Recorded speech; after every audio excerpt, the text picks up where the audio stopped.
Our next lecturer, he's a real rock star of laser physics, so he's Professor Jens Biegert. As I already said, he comes to us from the Institute of Photonic Sciences in Barcelona. And he has started his stellar career back in the 90s, and he got his bachelor's from the University of Würzburg, if the Wikipedia is to be trusted. Then he moved to New Mexico, probably, trying to join Los Alamos or something, I don't know. And he did his master's at the University of New Mexico, and he returned to do his PhD at the Technical University of Munich, where he got his PhD degree in 2001. And well, to those of us who sort of work with lasers and also femto and less than femto, meaning duration less than femtosecond lasers, Jens Biegert is a household name. So we know his work very well, and probably the best cited works that one can find are probably pertaining to the generation of few cycle optical pulses using filamentation. So really, he was like one of the pioneers of that technology, which is now spreading around, and everybody and their uncle is doing filamentation either in gas cells or in bulk media and vacuum, trying to generate few cycle pulses. And then another stellar project that Professor Biegert was involved in was actually trying to make an attosecond streak camera working using the circular polarization to spread out the electrons that were photoionized from the matter. So attosecond streaking project is also one of the best cited of his works.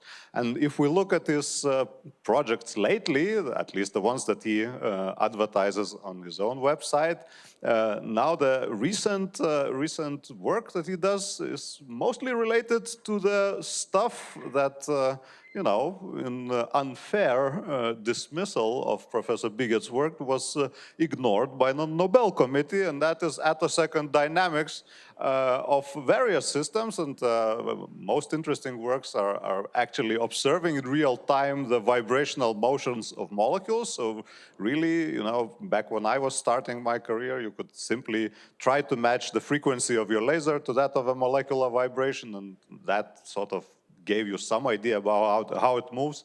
So Professor Biegert was actually able to take movies of how they actually move with sub-femtosecond time resolution. Also doing a lot of work knocking out electrons, both of solid samples and molecules in vacuum, and trying to look at their attosecond dynamics. So our next talk is on attosecond dynamics. Professor Biegert, the floor is yours.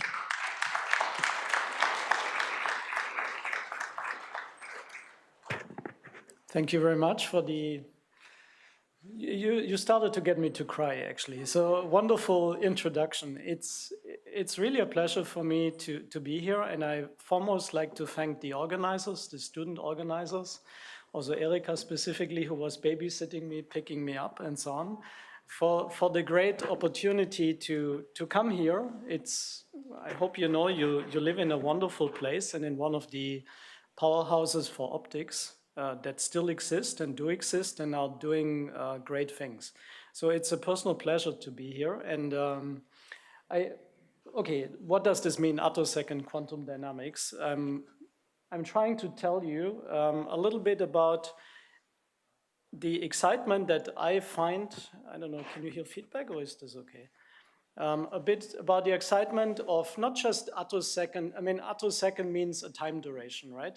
But there is much more to it, to use the technology that has been developed over the many years, also by many different people. And I tried to tell you, I'll try to make an effort to explain the motivation, at least for me, behind it, and what I think can be done with this technology, and what we're currently doing. And I hope I can transmit some of this excitement, which is really about the many-body quantum dynamics that makes everything tick or everything work. And I'm not saying I have the solution to everything, of course, but I want to show you that this attosecond technology can bring a completely new view to it. And before I do that, I want to give credit to the many collaborators, and especially to students, postdocs that really do the work in the lab, right? We talk a lot about it, but in essence, they do the hard work that many times doesn't work until you get it to work, as you know what I'm talking about. So it's a great bunch of people. It's very international, as you can see. The group is not too small, but also not huge, but we enjoy a lot of nice interaction. Okay, let's get to it. I thought I'll tell you maybe with 4 different examples that seem different, but you see what unites them, this many-body interaction. Some motivation, then some of the technology very briefly, and then actually 3 examples on some breakthroughs for that. So I give you 1 example, solar cells, okay? So I'm not telling you exactly why attosecond science is important for that right now, but imagine you want to solve this, right? Many people work on organic solar cells to address the issues that society faces.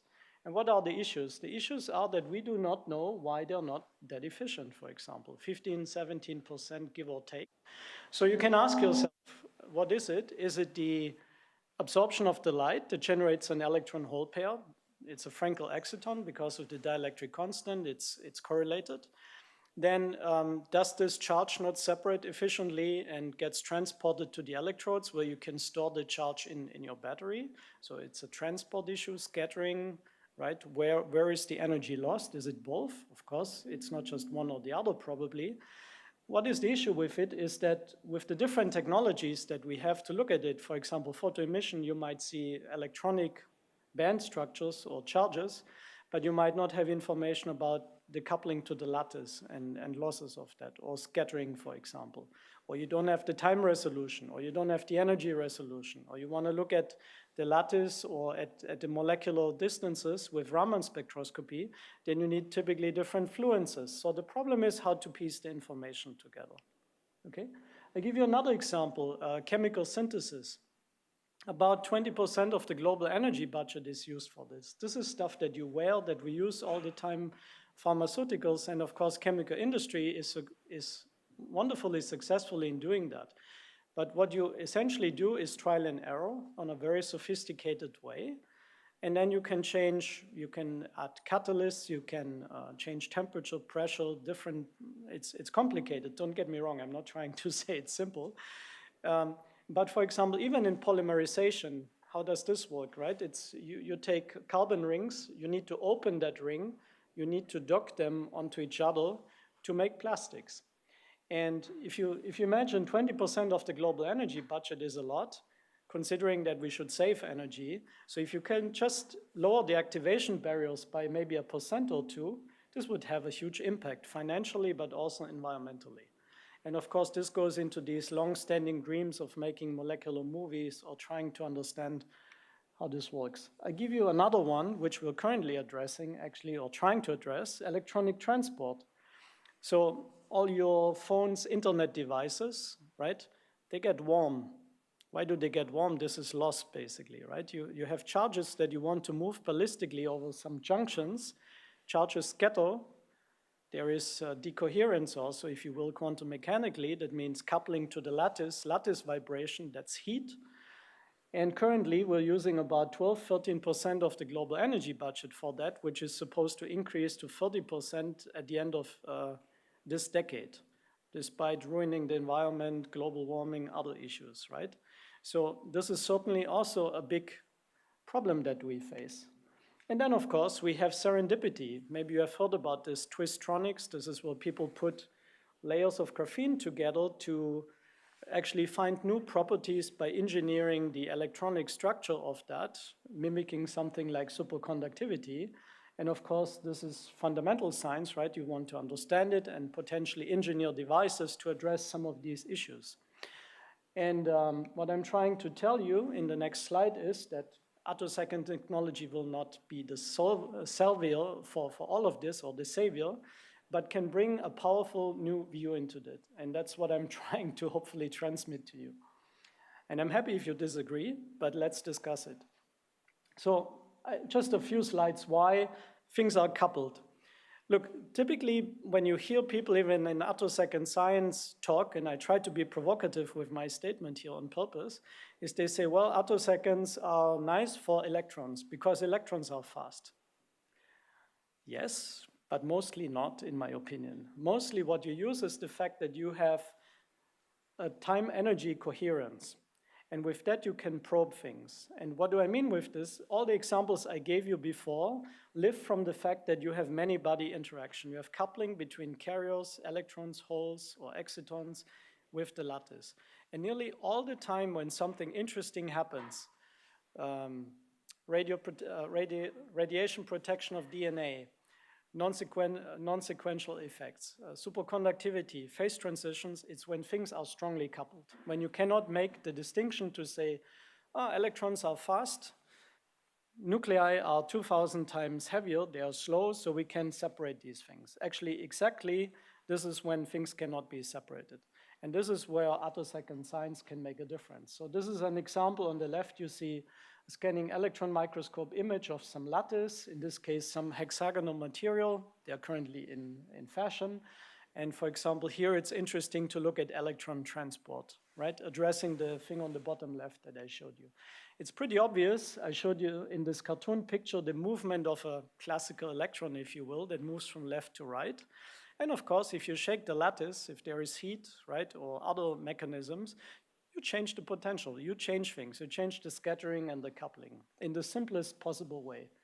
So my argument, again, sorry, I'm insisting, I'm repeating 5 times probably because it's an important message, is that if you want to address these questions, you can hope to do this by accident or by very sophisticated scientific approaches.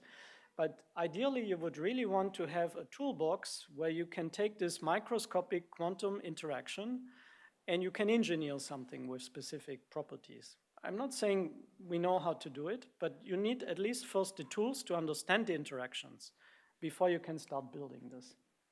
And so if you go to a solid state physics talk, they show you always these kind of pictures. And you see, for example, this is what I just said several times already, is that of course, things are coupled. So even if you look at an electronic structure of an atom, right, and each atom is individual, if you look at the periodic table, it's like a fingerprint. If you now put 2 atoms together, it moves this electronic structure because there is Coulomb interaction. So if you have a vibration, it moves the structure around.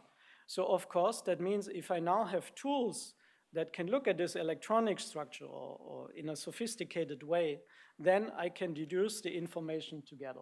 So my point is that these things are coupled. Okay, so attosecond technology, just in a nutshell. Don't worry, I will also show you the 3-step model that everybody shows, but I want to show you this. I think it's a bit more instructive. This on the left is what you know in a textbook. This is the p state of, let's say, a neon atom. This is the ground state, right? This is electronic density, wave function, absolute value squared. Now, if you, typically nature is not static, it's dynamic. So we want to learn about the dynamic interactions. So if I apply a strong electric field, which is what we do in attosecond science, that already tells you or should make you think that if this should be reproducible, you need a fixed or reproducible electric field of your laser pulse.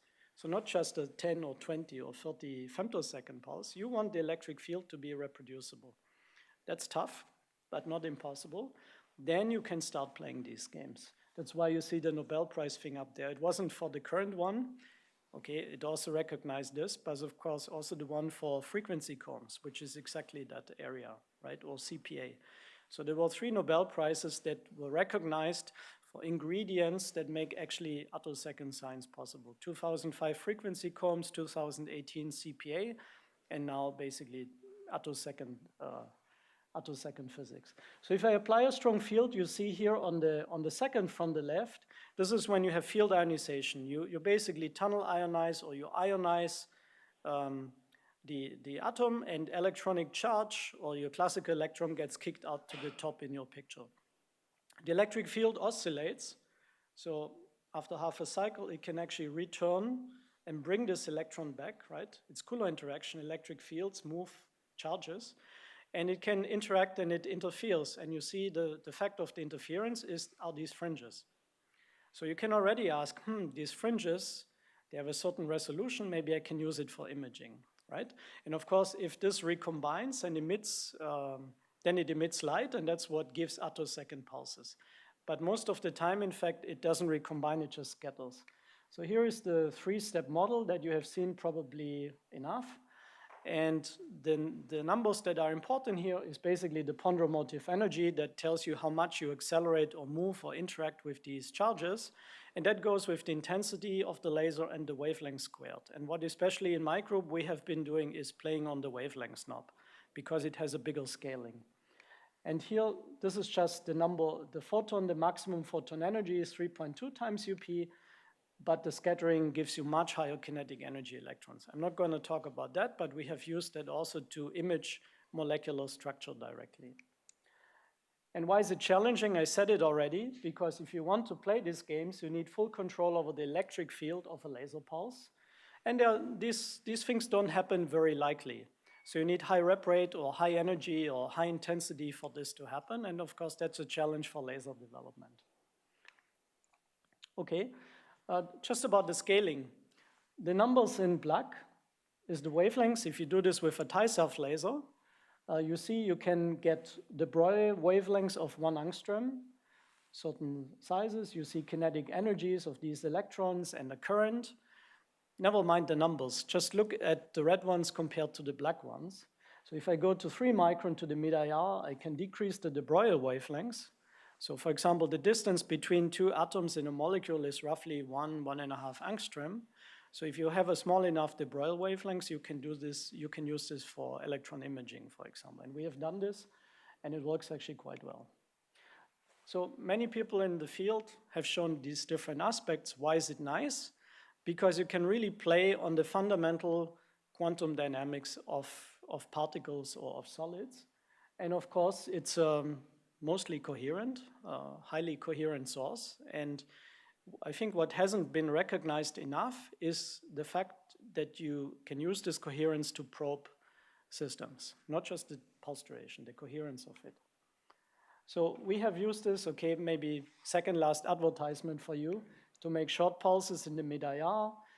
This is the electron imaging, so we can image single molecules, meaning where are the atoms that make a molecule with a single electron. This is at the ultimate limit. And of course, we have developed the attosecond science in the soft X-ray regime, and I'm going to talk about that. So just the very last one here is, of course, we did a lot of development of laser sources, especially in the long wavelength range, for turning this wavelength knob that I just told you about. And of course, nearly everything here is carrier envelope phase stable and short pulse. Why short pulse? To make the physics clean. You want this to happen once and not 100 times in your measurement. And so, of course, this is why there was this development over the many years. Anyways, one of the most useful sources that we have developed and we use is a mid-IR OPCPA. This actually came out of one of the talks with Piskarskas, Algis, when he was still alive, out of the discussions with him. And so this works at 160 kilohertz. It's a multi-stage OPCPA really in the mid-IR at 3 microns at highest average power 20 watt. And important is that it's stable over a long time. So you can really do measurements because of these small cross sections. We also had some nice collaborations with Philip Russell with these photonic crystal fibers. These are basically games on nonlinear optics to make these pulses short. You mentioned filamentation. It's kind of a similar thing here to do soliton self-compression. Again, this is a tool for us. It's interesting and challenging by itself, but it was done to try to address these problems or challenges, as I said. And interestingly enough, such a source, even though it's a tabletop, is about 5 orders of magnitude more brilliant than a synchrotron in the infrared. So, and you can make, for example, a 7-octave spectrum out of this, which is interesting for spectroscopy. I had the chance to visit companies this morning. So you can, for example, take pump and probe out of the same spectrum. Now, let's go to the soft X-ray. Why soft X-ray? Well, if you have an unknown substance and you want to know what's inside, you typically do some kind of spectroscopy. Let's say X-ray spectroscopy. It's well established for many decades. You go to a synchrotron, or you can have an incoherent X-ray source. And since what I told you, for example, here on the left, this is an artificial carbon atom. Carbon has 6 electrons. So you see the filled shells, the 2p shell is not completely full. Maybe you notice just in a nutshell, how does it work? Let's assume you have your carbon atoms somewhere in a jet. You send your X-ray light through it and you want to see that it's carbon. What do? You basically have narrow band X-ray radiation and you tune the wavelengths. And at some point you reach a resonance. Let's say at 284 eV, you can move a 1s electron to the 2p shell. That's dipole allowed. That means a photon is missing. So now if I measure in transmission, I know, oh, a photon is missing or several photons are missing. I measure an absorption peak. And of course, you will see this with all the non-completely filled bound states, okay? This is just atomic physics. At some point, so this is what I show you here, at some point, you increase the photon energy and you can kick out electrons. This is ionization. This is very likely to happen. This is basically the absorption edge. And if you don't have a single atom, but let's say you have neighboring ones, this can be in a liquid, in a solid, in a molecule, of course the fact, Coulomb interaction, that you have a neighboring atom, it modulates the interaction, the cross sections, the scattering and the absorption cross section.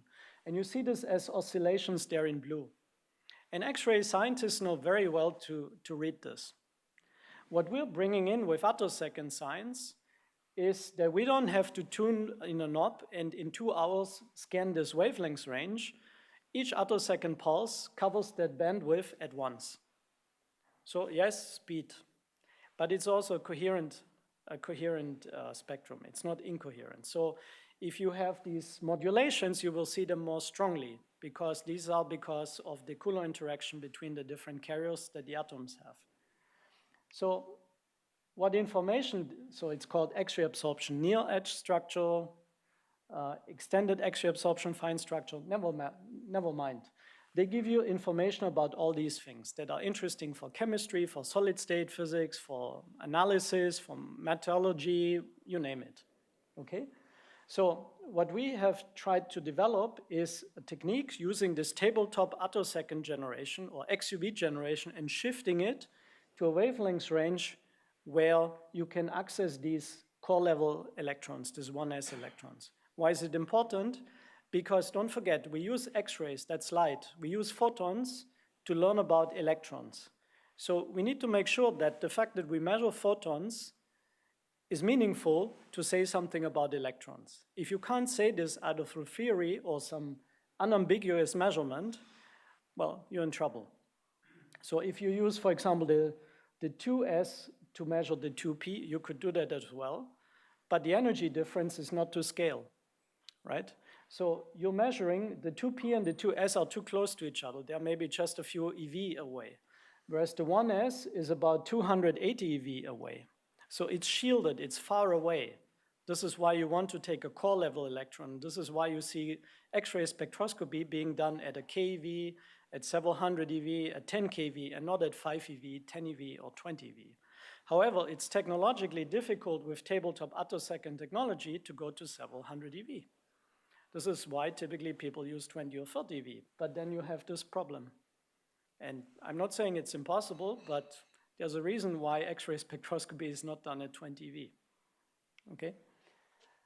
So this is how it looks like in my lab, and we took a lot of years to develop now this whole short pulse fuse cycle sources in the long wavelengths regime, meaning at 2 micron, at 3 micron, 2 micron, 6 micron. This is a 2 micron system, 2.1 micron. At that time, it was 1.8 micron, sub-2 cycle pulse, 1 kilohertz, and with about 200 microjoules. So you can focus it to 10 to the 14 watts per square centimeter into this, what is called free space harmonic target.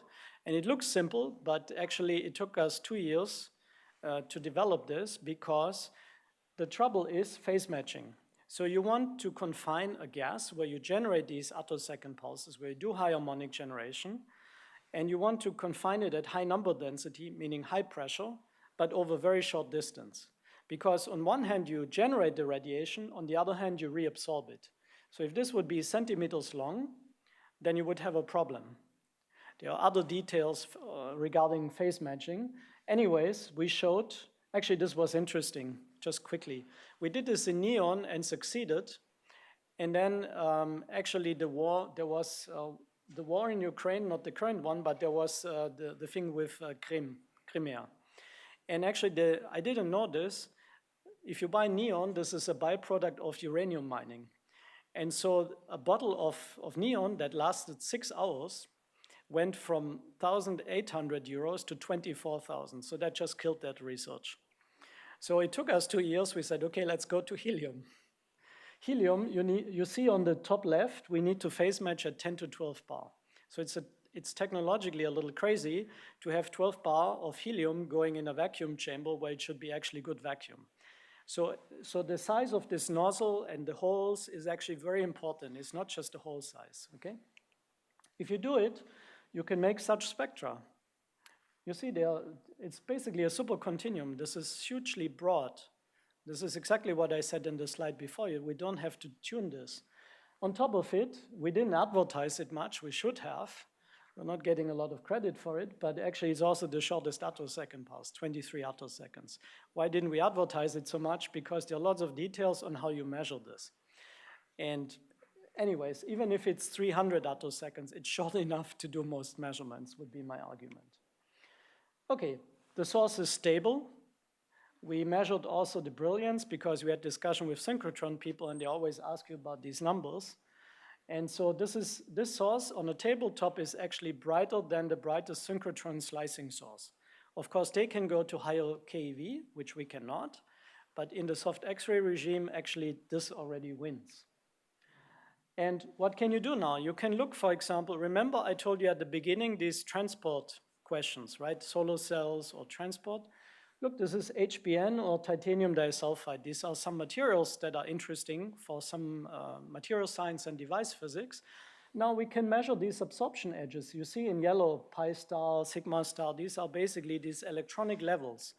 If I now, for example, want to see whether some charge goes from titanium to sulfur or vice versa, I will see an electron is missing here. That means the absorption will go up. It's the other way around. The absorption will go up. Whereas if it goes to the sulfur, it will go down. So I can start looking at transport properties between individual atoms. I cannot select a single atom somewhere, but I can look between the species in my material. So I can start thinking about these ideas. So I give you 3 quick examples. One is about materials. One is about this ring opening. Don't worry, it goes a bit into more detail. I will be quick, but I think you'll get some of the gist of it, of what can be done. And then something that actually I'm quite excited about, which is some way to encode information in solids. So we looked at first at different materials, titanium, then we looked at graphite. And you might say, oh, graphite is boring. Well, graphite is everywhere, right? For example, in the batteries that your Tesla has, if you have one, or your BMW, right? And then what happens in the lithium-ion batteries, these are the electrodes, but your lithium does intercalate in the electrodes and doesn't come back out. So this means decrease of efficiency or your distance that you can use your car. So it's something of real importance. And so graphite actually consists of these layers of graphene. So the properties are very anisotropic. It's nearly like you're looking at graphene. But despite all the efforts in 2D materials, in fact, everything that's used in devices is not 2D. It's actually solid materials, bulk materials, many, many layers, right? Maybe 100 layers or more. Because you need to put electrodes on them, you need to do lithography and so on. Anyways, so this material is actually a very bad test case, as we found out, because it has dynamics on any time scale, ideally or theoretically from the attosecond scale to the many picoseconds. So it's a hard nut to crack for a technique to say, can I disentangle these things? Okay, what are the big open questions, or what were the big open questions? One is related to electron scattering. Remember this again, why I said this with this junction, where do charges go, where does the energy go? And another one is then, where where does the excitation that I put in the system go in terms of the lattice? Let's see if we can address this. So what I show you is 2 layers of graphene and 2 of these Wannier orbitals. This is just electronic density. It's like your molecular orbital that you have maybe seen or learned about. And this is the band structure of the material. And what I calculate here in the colors is the different, basically, momentum character of these bands. You see on the left, on the vertical scale where it says 0, this is basically my Fermi level. So everything below is the valence band or valence bands, and everything above it, the conduction bands. So if I have a device, I don't know if this works. Yeah, oh, I'm over there. So that means the action happens somewhere between here, okay? So if you look at if you integrate this over, the horizontal axis is basically inverse space or space. Solid state physics people, they plot it in inverse space. So if you integrate this, you get the unoccupied density of states, which is shown on the right. Remember, I made a comment about the fact that we measure photons, but we want to say something about electrons. Am I right? Well, these are the different bands that I can see, right? These are the bumps that I get in the density of state, and they relate directly to these orbitals, okay? So why is this interesting? Remember what I said is I want to look at the interaction between carriers that I will see there at the blue band mainly, right? Because it's close to the conduction band or valence conduction band. And if my lattice moves, of course it moves the whole structure, but it moves it also up there in the yellow where I do not excite anything. So by having a broad spectrum, I can see all of this at the same time. So if I have this, I can look at different fingerprints that overlap in time at different energy scales, and from that I can try to disentangle this information. Okay, now let's use my attosecond soft X-ray pulse. Well, it matches perfectly. It matches perfectly, not because we did cosmetics, because we really used the core level electron. So that gives me confidence that I can interpret anything here. Okay, now we can kick the thing and excite it and try to see some dynamics. So this is how such a measurement looks like. Never mind, this might look at the first glance like a lot of noise. Actually, it's not just a lot of noise, but it takes time, and I don't expect you to immediately see all the details in it. What you should see, by the way, the excitation we did with completely different energy ranges, very low, like from what people use in photoemission, to very high, which is what people use in Raman spectroscopy. And what you see is red and blue, meaning positive and negative change, actually a lot, 15% change. This is a differential spectrum, meaning pumped minus unpumped. So it just shows changes. It's a huge change. It's not just a percent or less, right? Why? We don't understand exactly, but the reason is certainly because it's coherent spectroscopy. It's not incoherent. Then you see, if you look closely enough, that on top, let's see if I manage this again here. On top this one, it starts later than this one, right? So okay, let's look a little bit. I can do some lineouts, I can plot, I can fit, and I can see already red and blue happen on different timescales and then the yellow thing. Never mind the details. It already tells me there's probably something else happening, right? So what is happening here is, I tell you the story, is that we can see, because this is done with phase-stable pump pulses, that actually we see the buildup of polarization. That basically, you change the electronic cloud during the pump pulse, during the pump field. Then we see how this dephases into an excitation, right? So you really pump the system, you move electrons in higher lying states, then they scatter, there is dephasing, and there will be actually coupling to the lattice. We also have theory for this from Berlin, from Sangeeta Sharma's group. So what we see here for the first time with attosecond soft X-ray spectroscopy is electron and hole dynamics, not just electrons, you have also the holes. Think about your solar cell. You want electrons and holes, you don't just want electrons. So you need to be able to see both, and with typical methods, you see only one of them, like electron emission, for example, in electron spectroscopy. By analyzing this, we even find out that the material is n-doped, right? It's not symmetric, the carrier phase space. We get the concentrations out and so on. So what are the two questions? Electron scattering. Just in a nutshell, there are basically two opposing processes. One is called Auger heating and one impact excitation. In impact excitation, you have one electron that loses a bit of energy, but it knocks out another one. So the only thing you need to know is there are more electrons afterwards than before. That's good for a solar cell. Auger heating is the opposite, right? You don't want that. So the difference here is, as function of time, if it's impact excitation, the pink one, the number of carriers will go up, but their mean energy will go down, okay? The other one is the opposite again. So this is now, we did this at kind of the same fluence at two different wavelengths, at 800 nanometers and at 1.8 micron, okay, just to see what happens.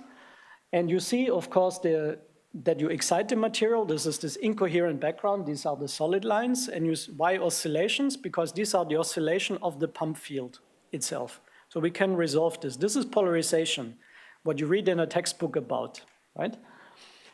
So I know this is quick. I just want you to get a feeling for it. So if I now analyze the data as function of energy that we have, this kind of colorful red and blue plot, I can see actually up here, these are the number of electrons, they go up. We haven't looked into what these oscillations really mean. We can just see in general they go up and the kinetic energy mostly goes down. So this is impact excitation, right? Okay, the same for holes, same thing. All great, we understand, it's impact excitation. So the method gives me, already solves the question, and it says it's one thing, or at least predominantly. I know it's a mess, that's why I wanted to show you, and if you look closely, you will see the same trend, but at early time there is a competition between electrons and holes. You will see, for example, that the empty blue circles just go up, right? But if you see, for example, the kinetic energies and so on, they don't follow that. So there is clearly a competition between impact excitation and Auger heating for holes. And we can, in fact, trace this to the fact that, as shown on this cone, you see the blue shading goes above the crossing point. This means the material is n-doped, so the scattering phase space is not the same for electrons and holes, which is exactly what we measure. But what does this mean for if this were a solar cell? Well, it would be good for 800 nanometers, but it would not be good at 1.8 micron. Okay, these are wavelengths that we don't use in a solar cell, but just to give you a little bit the example why this is important to know. And in fact, we do look at solar cells now. This is the other question, where does the energy go into the lattice? So there are basically two processes that are discussed. One is Raman active, so big surprise, this is what you measure with Raman spectroscopy. And the other one is not optically accessible, which is basically the pink one. And because there is actually a symmetry change, people say, oh, it's slow. So the pink process is slow, it's unlikely to happen, it's more the blue one, basically. Okay, can we get this information out? Remember, I showed you these lineouts, and the yellow lineout is far up in the spectrum where I do not excite. So if there are vibrations, if there are lattice vibrations or molecular vibrations, it will shift these energy levels, but I don't really have any electrons up there. But the shifting of the energy levels gives me information about the molecular vibrations or the lattice vibrations. So I can analyze this, and I can do a short time window Fourier transform or Gabor analysis, and I get this thing. And you see the vertical axis is terahertz. So this is directly, okay, I can analyze this.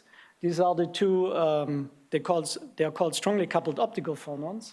I can identify them in frequency. I can identify their dispersion for the first time. This has never been measured with any technique.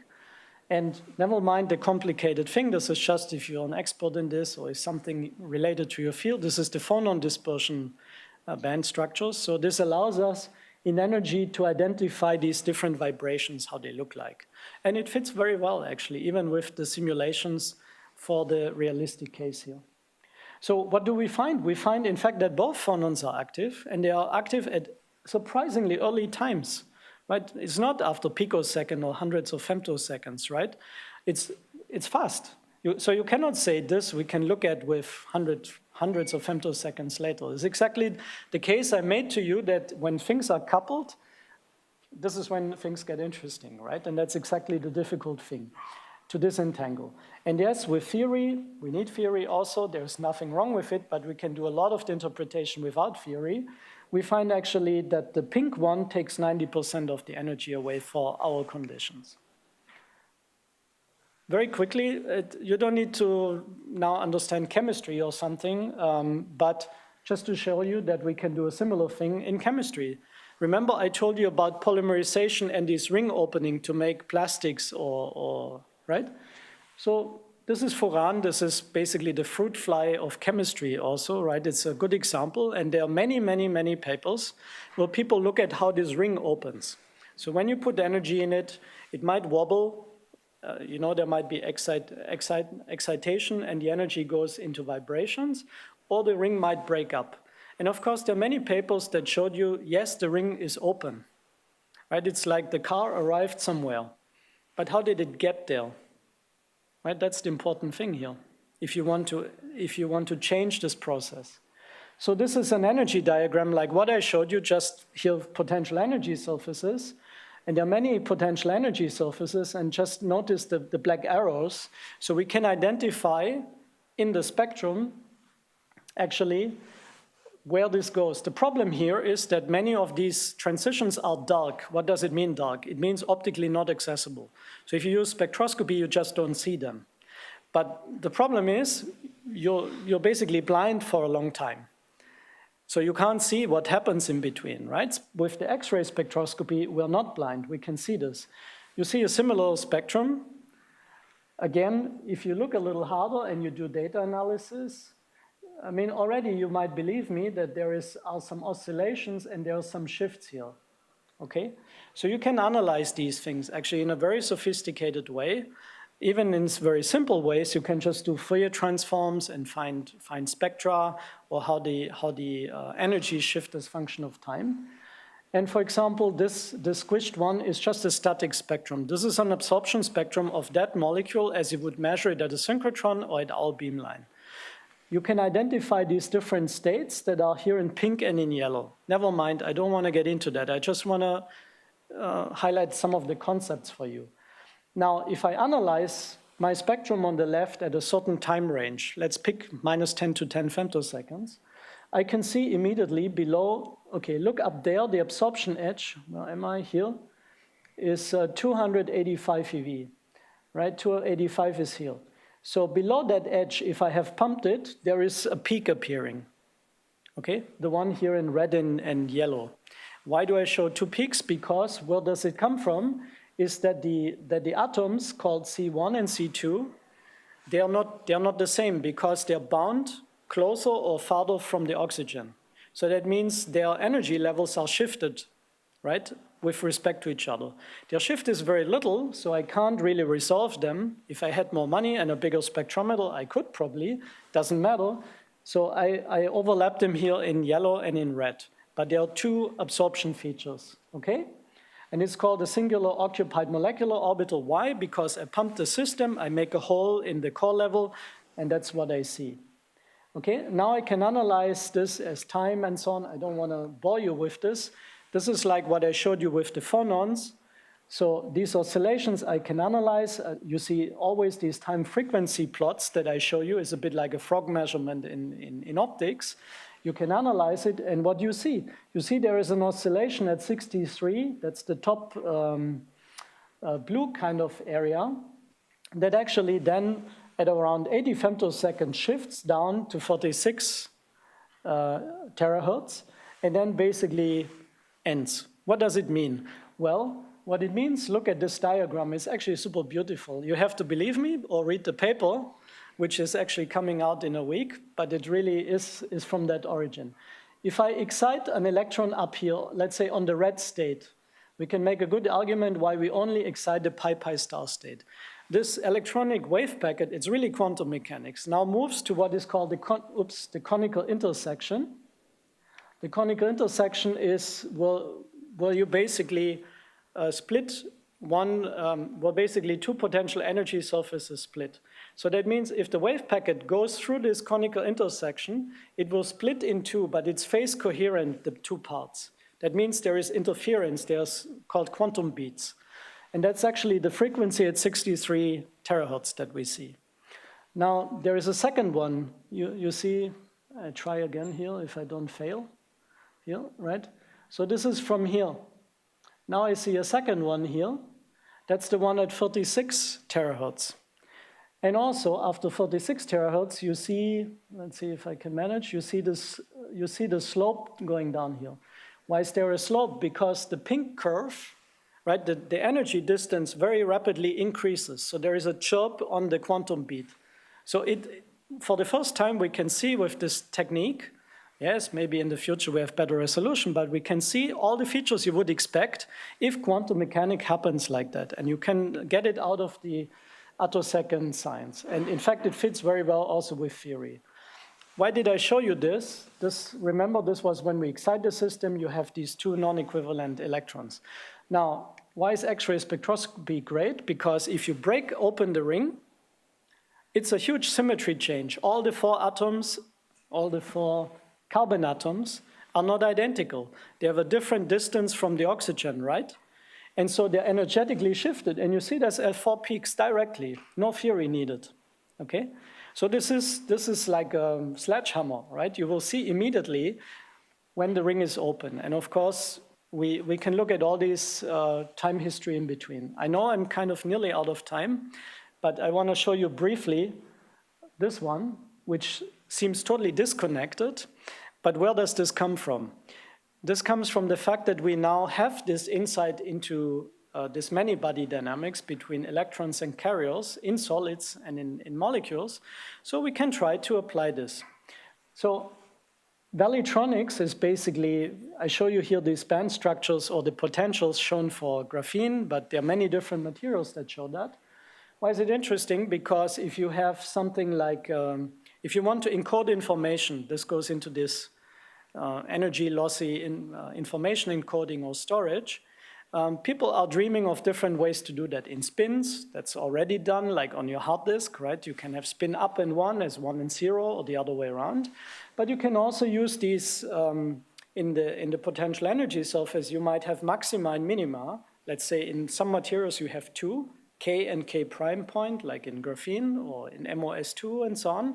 If you can address only one and not the other, you can say that's 0 or 1, and this is 0 or the other way around. And this people have looked at for a long time. So these are new degrees of freedom. What's the issue? You typically have to use monolayer materials. I'll show you in a minute. Then there are people that are dreaming of doing these manipulations fast. Maybe not at petahertz rate, but typical electronics works at mega to gigahertz. So if you could go to terahertz, that's already a factor 1,000 or 10,000, which would be nice. And if you do this non-resonantly, right, if I don't really move an electron, I just move the band structure, I move the potential, if I can probe it, that's already enough information that I can encode. So it can be entangled. So just bear with me, just 2 slides or so. So people have shown that this doesn't work in a multi-layer. This is the top graph, right? You cannot distinguish. In a nutshell, for the ones that want to know about this, read about it. It's about breaking space and time inversion symmetry. And you can do this only, so you can break time inversion symmetry with a helical pulse, but in order to break space, you use an interface. You don't use an infinitely big solid, right? You make it a monolayer. So this has been shown in monolayer, and it was great. But again, good luck doing this in monolayers. Because most interesting materials, they are maybe 5 micron in size or 10. Yes, you can make graphene large, but the real quantum or correlated materials, they exist under vacuum atmosphere at low temperature and so on and so on. Okay, so it would be nice if we could do this independent of the material. And we have shown that by using this weird pulse, this propeller pulse, which call it spin angular momentum shaped, if you will. It shapes the polarization. Why a trifoil? Because just look, we have basically a triangle of yellow atoms and a triangle of blue atoms. It's not that simple, but you can imagine by simply rotating that you address one set of properties or the other set of properties. That's why you need a triangle, okay? So if we make that, theoretically, we can show that, in fact, you change the distance between the bands, right, these minima and maxima, and if you just rotate it in between, as shown here on the top right, where is it? Here, right? You can even make them equal. So this should work in a monolayer anyways, but does it work in a multi-layer? So how do you do that? That's actually a little painful, at least for our first experiment. So my students, they were actually quite happy when this finally worked. It took us about 1.5 years. So you basically make an interferometer where you take a linearly polarized mid-IR pulse, you make it opposite helicity, one is the second harmonic of the other, you adjust the amplitudes. Anyways, you could do this much better if you wanted to engineer it. And then actually you find the material, and the cool thing about the material is if it's not perfect, you get little kinks and defects, so you even know the orientation of this thing in real space, okay? So we even know now how to orient the field directly on the material, and we know where the atoms are. And okay, I skipped that. So we use this on multi-layer, not just 2 layers, actually very thick, like 100 layers. And in fact, what I show you is we probe it through the symmetry breaking, basically. It's second harmonic spectroscopy, if you will. So the green curve shows the second harmonic, and you see it's modulated by simply rotate. So what we do is we shine the 800 nanometer field on it, and then we shine non-collinearly this trifoil, this propeller field, and we rotate it. And by rotating it, we change which valley we couple.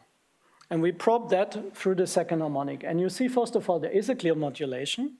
And you also, if you look closely enough by these kind of shaded areas, it repeats each second time, which means it's the same valley, the K valley, but not the K prime valley, okay?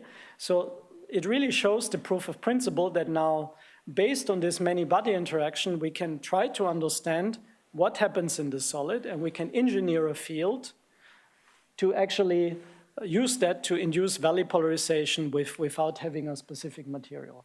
So I know I was overloading you probably with many different things, but I wanted to bring across that the attosecond technology is exciting. So you have all these things also here in Vilnius and from companies or in the university.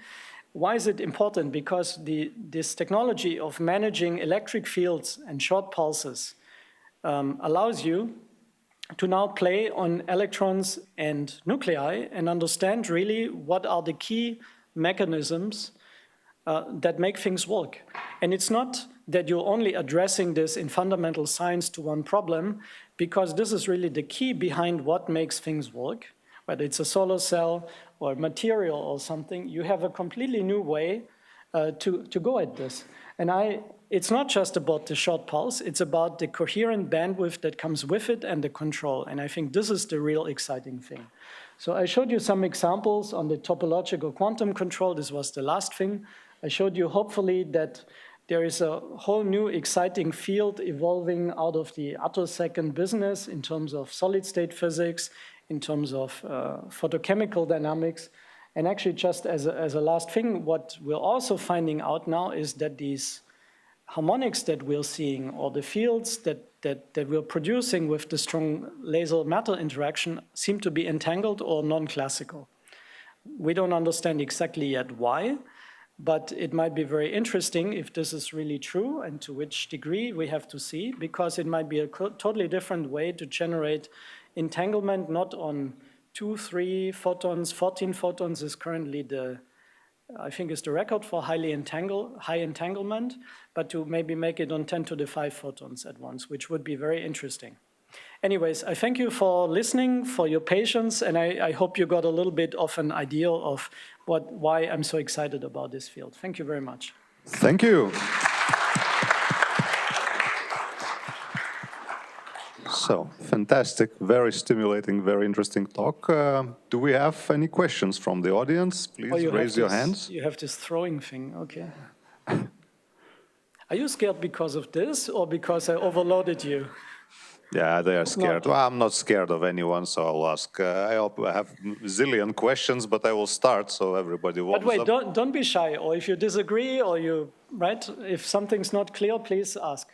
Okay, so my question is, it comes from more traditional femtosecond spectroscopy, in which there's a bit of a, well, not exactly trade-off, but of danger of using these very broadband, highly spectrally coherent pulses, in a sense that it's sort of like, you know, you either let only one transition in your system talk, or you let the whole audience talk at once.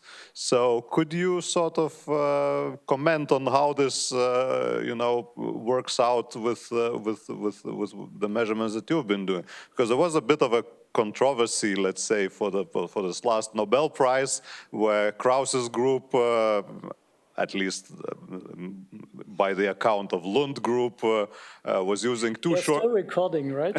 Yeah.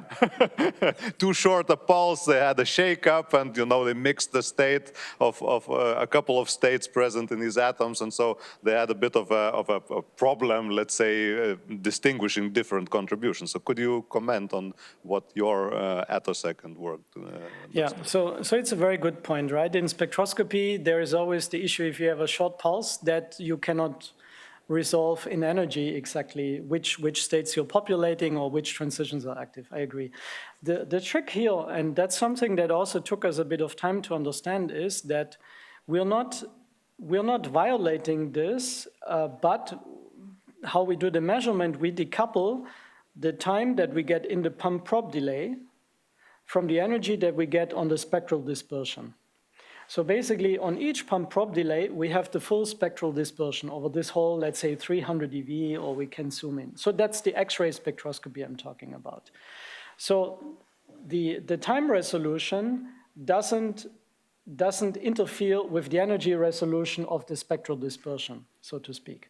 So the time energy uncertainty that I get through the short attosecond pulse is actually negligible compared to the bad resolution that my spectrometer has. So my spectrometer typically, now we have, the last 2.5 years, we have rebuilt it, but before it was 1/1000. So let's say 300 millielectron volt at 300 eV, which was good to see what we wanted to see, but not enough to really zoom in. So that resolution is much better than the time uncertainty I have through the attosecond pulse, with which I probe. So it decouples that. And so I don't have a problem with the fact that I measure with the whole big spectrum at once. Okay, so of course, so generally, if you have a 300 milli electron volt resolution and your main frequency is in the X-rays, this is fine. Yes. Clearly, I mean, it's much worse if you do it, let's say, with 800 nanometer pulse that is 500 nanometer broad. Then you, of course, but it's still for the examples that you showed, where you knock out the 1s electron out of carbon. Of course, that spectrum that you're putting onto this atom also covers all the transitions above it. So they sort of kind of get mixed into that wave packet, if you want, or a coherent state that you're producing. So, but it's like is that a complication or a feature in your case? It's a feature, because it's like, if you think about absorption in the time domain, what you have is that you have a coherent electric field that interacts. You generate, let's say in the simplest case, a free induction decay. So you excite the dipole radiates, right? There is a phase relation with response to the field that you send in. And the sum of these give you, in the time, all these kind of beatings that if you Fourier transform, give you, of course, the absorption features. So I'm not saying we violate one or the other, but for us it's a feature, because the fact that, but what you need is the phase coherence. What you need is the phase coherence. If you don't have the phase coherence, we have a problem. We lose in the resolution, but if you have phase coherent, you can zoom in actually on the cycle-resolved response of this. This is also a reason, we haven't proven this formally, but why the absorption is much stronger than if you do this with incoherent light. So I would say, like a phased array or something. It's a phased array in a sense, and you see this even stronger in a solid.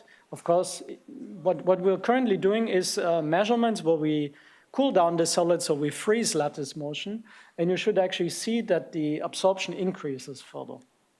So this, I think this is something, that's what I tried to say, which I don't want to say has been missed, but hasn't been emphasized on that. So whether this is applicable to 800 nanometer, no, because of the different energies, as you mentioned yourselves, and timescales related to it. So has anyone worked up the courage to ask Professor Biegert a question? Yeah, so throw him the square. Yay! Talking to you. It's built in, no? Cockpit. Cool. What's the pulse duration of the trefoil pump? And doesn't the jitter between the fundamental and second harmonic affect the rotation of the trefoil? Yes, absolutely. So the incoming pulse durations were not super short. They were on the order of 100 femtoseconds, the 3 micron. So one cycle is about 11 femtoseconds. So it's well, 8, 9 cycle pulse. Not that super short. And yes, the interferometer has to be phase coherent. So how do we check it? Well, second harmonic spectroscopy or some stuff like that. And it was. So we built it as compact as possible, but yes, sure. But it's not noticeable on those timescales or to measure because the rotation might be just a few degrees, right? And not 60 degrees that we need to switch off. But you're right. Okay, any more questions? Throw him the cube. It's a challenge for the throw, right? Okay, thank you. Nice presentation, by the way. My question is that it didn't seem that you complained a lot about the high harmonic yield. So do you think you have adequate amount of XUV photons for all that type of research? And if not, what would be some ways to increase that? I love that question.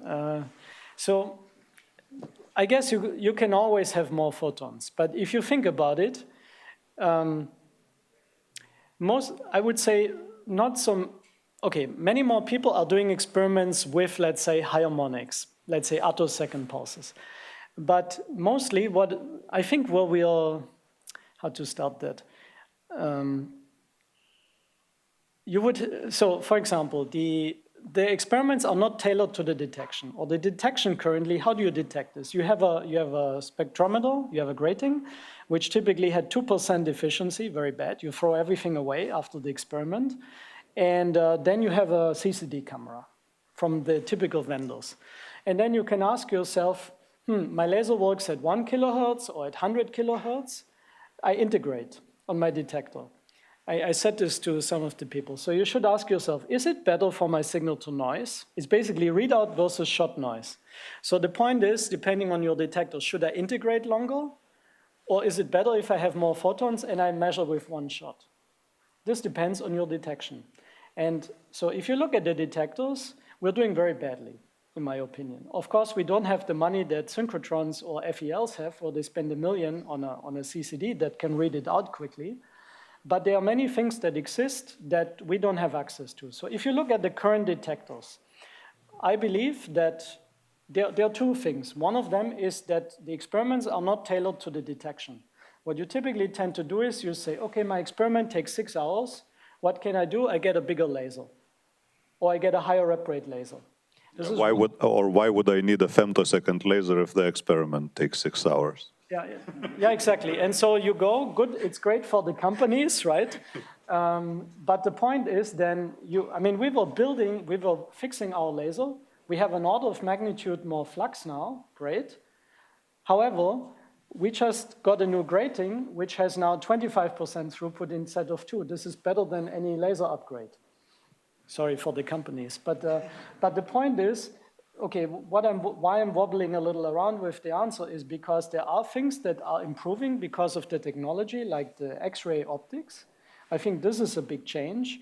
And so in terms of what you need or what you can improve, I think the weakest point, I know if I'm directly answering, is really the detection. And so for these experiments, I showed you, these are experiments that we had done like 3-4 years ago. Okay, so it's in principle old data because it takes forever to fight and publish it, right? Sometimes you're lucky, so finally we could get this accepted.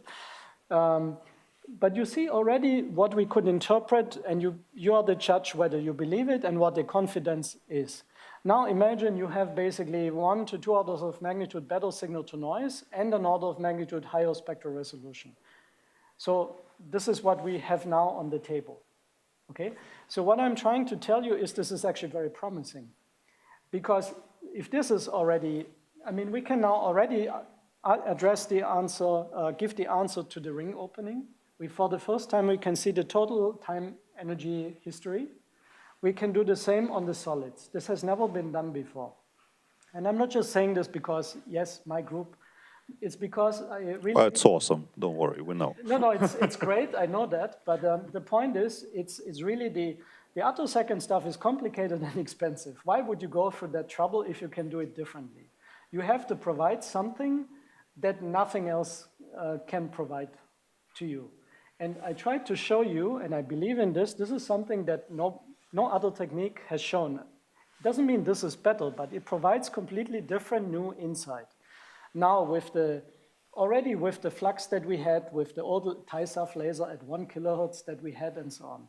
So if you now improve this further and the biggest improvement is detection, which doesn't exist yet because the companies are not making it because it's just a few people that buy that, you can go much further, I believe. I really believe in this. Okay? Okay. Sorry, a long rant, but I think it's an important aspect. So it's quite clear, but I would like to, since this is Lithuania and we are laser people, so generally speaking, so I would like to bring this back towards the lasers. And suppose we were, of course, somebody will make a detector that works 10 times, 20 times, 50 times better, but we're working on our lasers. And now, if you were to share you also worked a lot of making these mid-IR sources for these exact purposes to get the lambda square as high as possible. So if you were to, bet your money on whether we should work on increasing the pulse energy or the average power in terms of, running at higher rep rates and, configurable bursts of pulses and stuff like that, what would be your preference?